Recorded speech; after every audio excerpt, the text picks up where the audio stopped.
अस्सलामुअलैकुम दोस्तों। अगर आप भी ईद आने से पहले अपना रंग गोरा करना चाहते हैं तो आप सही जगह पर आए हैं। अंडे की सफ़ेदी।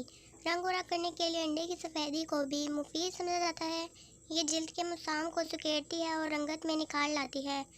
अंडे की सफ़ेदी मास्क बनाने के लिए 2 चम्मच कॉर्नफ्लोर और 1 चम्मच अंडे की सफ़ेदी मिक्स कर लें और फिर चेहरे पर लगाएं।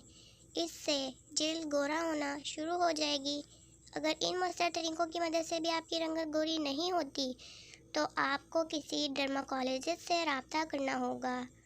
आसानी के साथ किसी भी डर्माकोलॉजिस्ट से रब्ता करने के लिए आप हेल्थ वायर का प्लेटफॉर्म इस्तेमाल कर सकते हैं, क्योंकि हेल्थ वायर ने रब्तों को बहुत आसान बना दिया है।